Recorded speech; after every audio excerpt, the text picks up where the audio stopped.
Engineer চোরের ATM ডাকাতি কিনারা করল পুলিশ।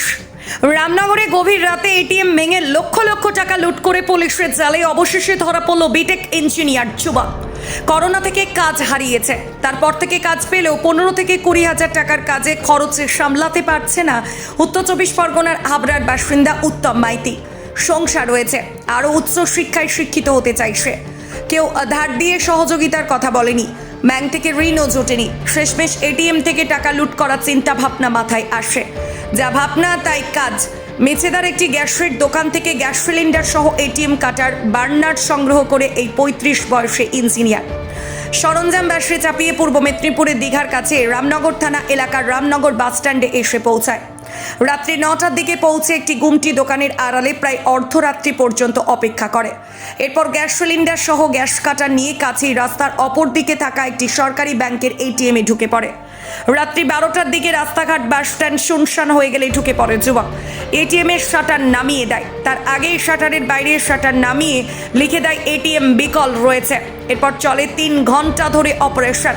এটিএমের সাইডে গ্যাস কাটার দিয়ে কেটে ভেতর থেকে কয়েক লক্ষ টাকা হাতিয়ে নেয়।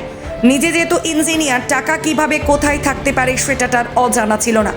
প্রায় ভোর রাতে রাস্তায় যখন যান চলাচল মানুষজন দিয়ে চলাচলের শব্দ পায়, গ্যাস কাটার সরঞ্জাম এটিএমের মধ্যে ফেলে কেবল টাকার ব্যাগ নিয়ে চম্পট দেয় ইঞ্জিনিয়ার যুবক। এরপর ব্যাংক কর্তৃপক্ষ জানতে পেরিয়ে হইচই পড়ে যায় এলাকায়।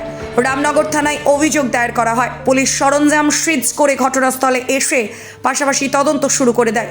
সিসিটিভির ফুটেজ দেখে পুলিশ অভিযান চালায়। গত 8ই মে এটিএম কেটে টাকা লুট করেছিল।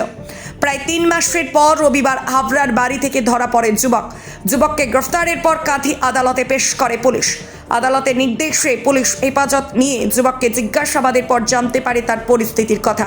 সবকিছু সত্যি জানিয়েছে যুবক, এমনটাই পুলিশ মনে করছে। বাজারে এবং মূল বাস স্ট্যান্ডে পাঞ্জাব ন্যাশনাল ব্যাংকের একটা এটিএম ছিল। সেই এটিএমে গত ইংরেজি 8 তারিখে এটিএমটা রাত্রিবেলা চুরি হয়ে যায়। চুরি হয়ে যায় মানে এটিএমটাকে গ্যাস কাটার দিয়ে কেটে টাকাটা বের করে নিয়ে যায়। সেক্ষেত্রে রামনগর বাজারে একটা আতঙ্কের পরিবেশ তৈরি হয়।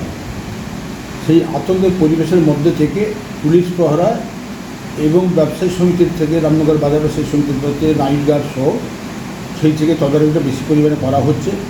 পরবর্তীকালে রামনগর থানার আধিকারিক সহ সবাই মিলে এই প্রচেষ্টা চালিয়ে যে দুষ্কৃতী যে এটিএমটা ভেঙে টাকা নিয়েছিল, ওই 24 পরগনা উত্তম মাইতি বলে তাকে গ্রেপ্তার করে পরবর্তীকালে তাকে রামনগরে নিয়ে আসে। কীভাবে কী কেটেছিল, কোথায় অবস্থান করছিল, এবং তাতে একটা রামনগর থানার পুলিশ প্রশাসনের একটা সাফল্য।